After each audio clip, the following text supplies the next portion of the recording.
Spiritual tax Tamil நேயர்களுக்கு வணக்கம். நான் உங்கள் வினோத் சுப்ரமணி. இன்றைய நல்லகாலம் நிகழ்ச்சியில் 2026 நடக்கக்கூடிய சனி பயிற்சி பலன்களை தான் பார்க்க போகிறோம். ஸோ இந்த சனி பயிற்சி வாக்கிய கணிதம் அடிப்படையில் நடக்கக்கூடிய சனி பயிற்சி. ஸோ அதனால் 2026 இந்த சனி பயிற்சி பலன்களை பார்க்கறதுக்காக வாக்கிய கணித ஜோதிடர் மதுரையை சார்ந்த திரு வரதராஜ பெருமாள் நம்ம கூட இருக்காரு. வணக்கம்ண்ணா. வணக்கம் தம்பி. நம்ம இன்றைக்கி உங்களை சந்தித்தது மிக்க மகிழ்ச்சி. அது மட்டும் இல்லாமல் ஸ்பிரிச்சுவல் டாக்ஸ் உலகெங்கிலும் வாழக்கூடிய நம்ம ஸ்பிரிச்சுவல் டாக்ஸ் தமிழ் நேயர்களை சந்திச்சதில் மிக்க மகிழ்ச்சி. நம்மளுடைய நேயர்கள் எனக்கு தொடர்ந்து பெரிய ஆதரவு கொடுத்துட்ருக்காங்க. அவங்களுக்கு மகிழ்ச்சியோட கூடிய நன்றியை நான் தெரிவிச்சுக்கிறேன். ஓகே, ரொம்ப சந்தோஷம்ண்ணா. இப்போ இந்த நடக்கக்கூடிய 2026 வரக்கூடிய இந்த சனி பயிற்சி இருக்குல்ல, இந்த வாக்கிய கணிதம் அடிப்படையிலான சனி பயிற்சி, ஸோ எந்த மாதிரியான மாற்றங்களை நிகழ்த்த போகுது? நான் எதனால் கேட்குறேன்னா, நீங்கள் பொதுவாக பார்த்துருப்பீங்க சோஷியல் மீடியாவில் நிறையா இது நடக்க போகுது, பிரளயம் நடக்க போகுது, அந்த மாதிரினா நிறைய விஷயம்லாம் சொல்லுவாங்க 2026 ஆரம்பித்த உடனே. ஸோ பர்டிகுலராக இப்போ குரு பயிற்சியும் வரப்போகுது, இப்போ சனி பயிற்சி வேறு வாக்கிய கணிதம் அடிப்படையில் வரப்போகுது. ஸோ இதனால் எந்த மாதிரியான மாற்றங்கள் இருக்கும்?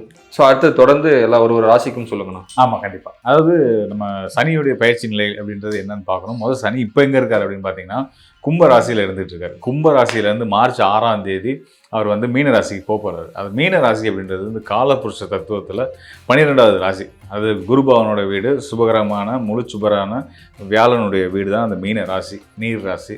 அதுக்கு நிறைய காரத்துவங்கள் உண்டு. அந்த நீர் ராசிக்கு, குருவுடைய ராசிக்கு சனி பகவான் வர்றார் இல்லையா, இது வந்து அவருடைய ஒரு சுற்றை முடித்து 30 ஆண்டுகளுக்கு பிறகு இந்த மீன ராசிக்கு வர்றார். இதே ஒரு சிறப்பு தான். ஸோ அந்த வகையில் வந்து சனி பகவான் இனி வரக்கூடிய காலங்களில் மேஷம் முதல் மீனம் வரையான 12 ராசிக்காரர்களுக்கும் எப்படியான பலன்களை கொடுக்க போகிறார் அப்படின்னு நம்ம பார்க்க போகிறோம். அது மட்டும் இல்லாமல் சனி பகவானை பார்த்து யாரும் முதல் பயப்படாதீங்க.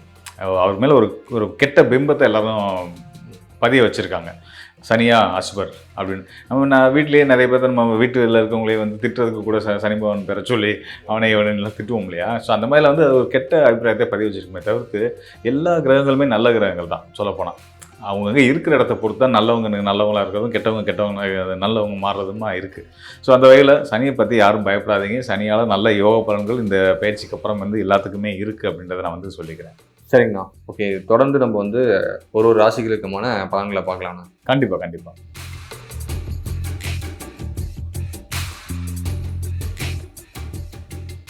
ஆனால் அந்த மீன ராசிக்காரர்களுக்கு இந்த 2026 வரக்கூடிய வாக்கிய கணிதம் அடிப்படையில் வரக்கூடிய இந்த சனி பெயர்ச்சி எந்த மாதிரியான மாற்றங்களை ஏற்படுத்தணும்? கண்டிப்பாக. அதாவது மீன ராசிக்காரெல்லாம் உண்மையிலே பயங்கர கலக்கத்தில் இருக்காங்க.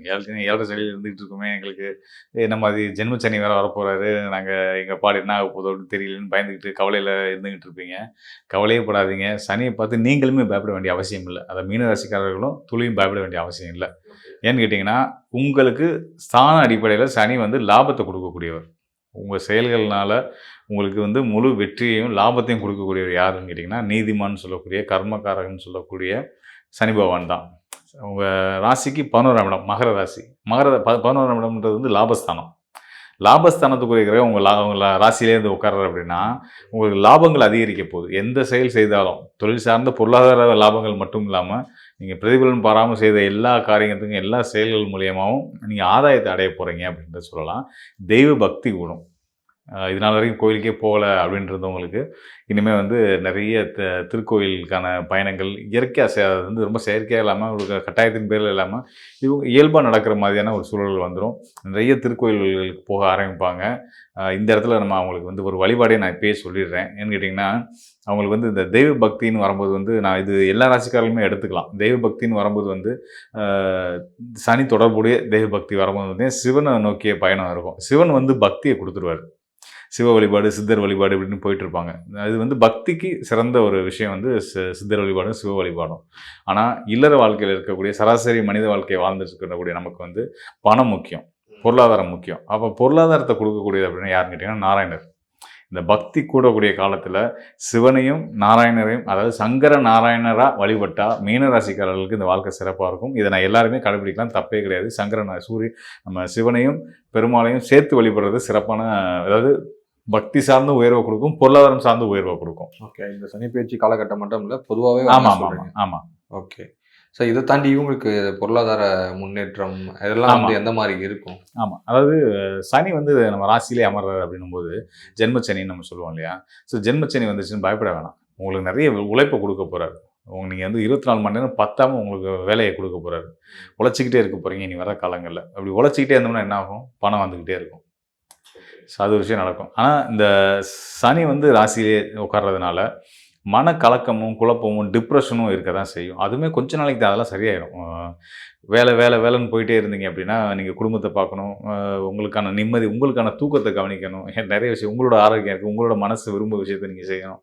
உழைச்சிக்கிட்டே இருந்தால் மட்டும் பத்தாது இல்லையா? ஆனால் சனி அதை தான் செய்வார். நீங்கள் வேலையை பார்த்துட்டே இருப்பார்.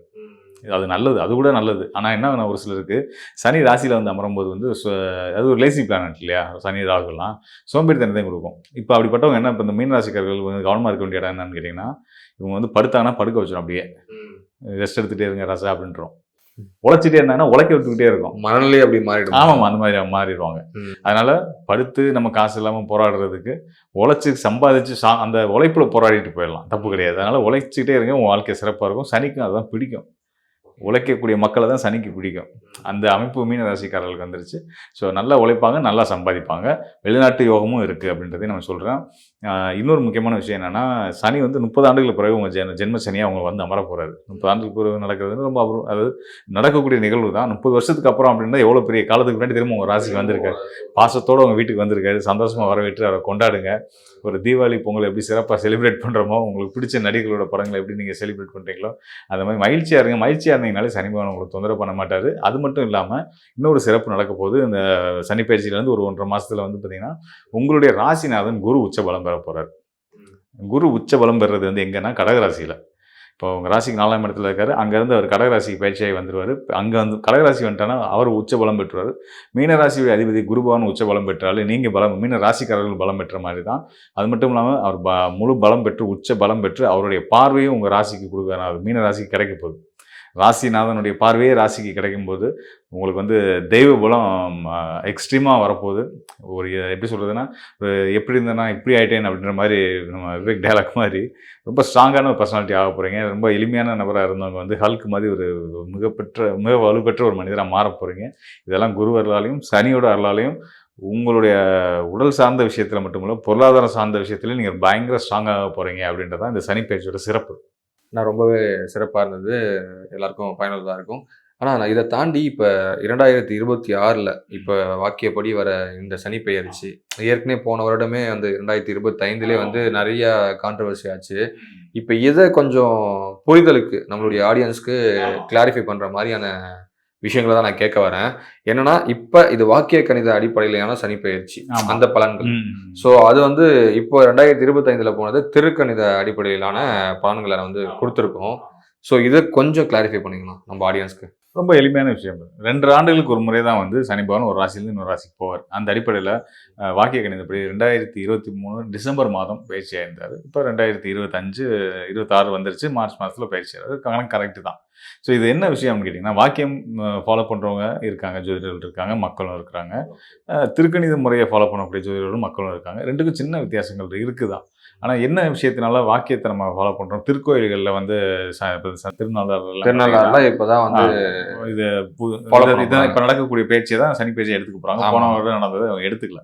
காரணம் என்னென்னா, பாரம்பரிய முறையில் வரக்கூடியவங்க, பாரம்பரியத்தை பின்பற்றி வரக்கூடிய எல்லாருமே வந்து பார்த்திங்கன்னா, அதில் நம்பிக்கை உள்ளவங்க எல்லாருமே வந்து பாரம்பரிய ஜோதிடத்தை, வாக்கிய கணிதத்தை எடுத்துக்குவோம். ஸோ இந்த வாக்கிய கணிதம் அப்படின்றது வந்து நமக்கு இந்த ஃபார்முலாவை கொடுத்தது சித்தநாதர்கள்.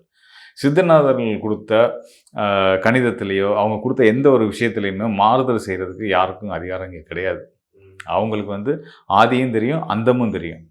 அவங்க எல்லாத்தையும் புரிஞ்சு தான் நமக்கு ஒரு கணக்கீட ஒரு விஷயத்தை நமக்கு கொடுத்துருக்குறாங்க. ஸோ அப்படின்னும்போது இது வந்து ஜோதிடம் வந்து வெறும் கணக்கு மட்டும் கிடையாது. கணக்கு அடிப்படை கணக்கு தான். ஆனால் கணக்கு மட்டும் ஜோதிடம் கிடையாது, இது ஞானமும் சம்மந்தப்பட்டது. அதனால் ஜோதிட ஞானம் ஒருத்தருக்கு இருக்கணும். அப்போ அந்த ஜோதிட ஞானத்தோட, அந்த தெய்வ பலத்தோட, அந்த சித்தர்கள் கொடுத்த அந்த கணித முறைப்படி அந்த மேலே இருக்கக்கூடிய நம்பிக்கையின் அடிப்படையில் தண்டை தேடி வரக்கூடிய மக்களுக்கு பலன்கள் வந்து ஜோதிடரை நம்ம கொடுக்குறோம். ஸோ அந்த அடிப்படையில் சனி பயிற்சியை நாங்கள் ஜோதிடர், வாக்கிய கணித ஜோதிடர்களாக நாங்கள் வந்து இப்போ வரக்கூடிய பயிற்சியை தான் சனி பயிற்சியாக எடுத்துக்கிட்டு மக்களுக்கு நாங்கள் அதுக்கான பலன்களை சொல்லிகிட்ருக்கோம். இதே மாதிரி திருக்கணிதத்து மேலே நம்பிக்கை உள்ளவங்களோட நம்பிக்கையை நம்ம தப்பு சொல்லக்கூடாது. அவங்களோட நம்பிக்கையில் அவங்களுக்குன்னு ஒரு தெய்வ பலம், அவங்களுக்குன்னு ஒரு வாக்கு பலம், அவங்களுக்குன்னு ஒரு நம்பிக்கைலாம் இருக்கு இல்லையா? அதன் அடிப்படையில் அவங்களும் மக்களுக்கு நல்லது சொல்லணும்னு நினச்சி அவங்க ஒரு நம்பிக்கையில், அவங்களோட கணக்கீட்டில் அவங்க ஒரு பலன்கள் சொல்கிறாங்க. அது அவங்களோட எதை மக்கள் எடுத்துக்கணும் அப்படின்னு கேட்டிங்க அப்படின்னா, ரெண்டையுமே தாராளமாக எடுத்துக்கலாம். எடுத்துக்கிட்டு நீங்கள் மக்களாக நீங்கள் பண்ண வேண்டியது திருக்கணிதம் வாக்கியமான்ற சண்டைக்குள்ளே நீங்கள் வர வேணாம். அது ஜோதிடரோட பிரச்சனை. நாங்கள் அதை பார்த்துக்குறோம். நீங்கள் வந்து உங்களுக்கு நல்ல பலன், சரியான பலன் யார்கிட்ட கிடைச்சாலும் நீங்கள் தாராளமாக எடுத்துக்கலாம் அப்படின்றது தான் நாங்கள் சொல்ல வர விஷயம். இதுக்கெல்லாம் தாண்டி ஜோதிடம், இந்த கணிதங்கள், இந்த கணக்கீடுகள் இதெல்லாம் தாண்டி உங்களோட தெய்வ பக்தி உங்களை எப்பயுமே காப்பாற்றும் அப்படின்றதை நான் உங்களுக்கு உறுதியாக சொல்லிக்கிறேன். ஓகே. ஆனா இப்ப என்னன்னா, இப்ப நீங்க சொல்லிட்டீங்க. திருக்கணிதம்னா திருக்கணிதத்தை நீங்க ஃபாலோ பண்ணிக்கோங்க. ஆமாம். நீங்க வாக்கியம் பார்க்குறீங்கன்னா ஃபாலோ பண்ணிக்கோங்க. எல்லாம் ஒண்ணு தான் அப்படின்ற மாரி சொல்றீங்க.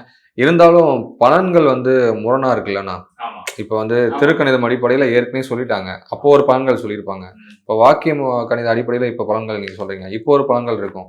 ஸோ இந்த பலன்கள்ல முரண் இருக்கிறதுனால அவங்க கன்ஃபியூஸ் ஆகுறாங்கல்ல. காமனா ராசி பலன் பார்க்குற ஆடியன்ஸ். ஸோ அவங்களுக்கு கரெக்டா ஒரு விழிப்பு கொடுங்கண்ணா. அதுதான் இது வந்து ஜோதிடர்களோட நம்பிக்கை அடிப்படையில் சொல்கிறது தான். ஜோதிடர்களா, வாக்கிய கணித ஜோதிடர்களா நாங்கள் வந்து சித்தர்கள் கொடுத்த அவங்க மேலே இருக்கிற நம்பிக்கையில் வரக்கூடிய 2026 மார்ச் மாத சனிப்பயிற்சியை காலமாக எடுத்துக்கிறோம். திருக்கணிதம் அது அதன் மேலே நம்பிக்கை இருக்கவங்க போன வருடமே அதை எடுத்துக்கிட்டாங்க. ஸோ இந்த ஜோதிடர்களோட நம்பிக்கை அவங்களோட இறை நம்பிக்கை சம்மந்தப்பட்டது, அவங்களுடைய பக்தியை சம்மந்தப்பட்டது, பாரம்பரியத்தின் மேலே அவங்களுக்கு இருக்க நம்பிக்கை சம்மந்தப்பட்டது. ஸோ அந்த வகையில் இங்கே வந்து எந்த விஷயம் வேலை செய்யும்னு கேட்டிங்கன்னா ஜோதிடத்தை அதான் திரும்ப நான் தான் உங்களுக்கு அழுத்தமாக சொல்கிறேன். ஜோதிடரோட ஞானம் தான் இங்கே வேலை செய்யும். கணக்கீடுகள் இதனால தான் நான் மக்களுக்கு சொல்றேன். மக்கள் இந்த குழப்பத்துக்குள்ள வர வேணாம். அதெல்லாம் சுயஜாதக முடிவு தான் வந்து இறுதியானதுன்றீங்க. ஆமாம், கண்டிப்பாக கரெக்டாக நீங்கள் சொன்ன விஷயம் அதுதான். சுயஜாதகத்தோட வரும்போது இப்போ நம்ம பலன் சொல்லுவோம் இல்லையா, பலன் சொல்லும்போது வந்து அவங்களுக்கு வந்து நம்ம சொல்கிறது சரியாக இருக்கும் பட்சத்தில் தாராளமாக எடுத்துக்கலாம். திருக்கணிதப்படி ஒருத்தர் கணிச்சு ஒருத்தவங்க பலன் சொல்கிறாங்கன்னா அதையும் எடுத்துக்கலாம், சரியாக இருந்தால் எடுத்துக்கலாம். மாறுதல் வருது, உங்களுக்கு ஒரு குழப்பம் வருது அப்படின்னா நீங்கள் ரீசெக் பண்ணி பார்த்துக்கலாம். ஓகேண்ணா.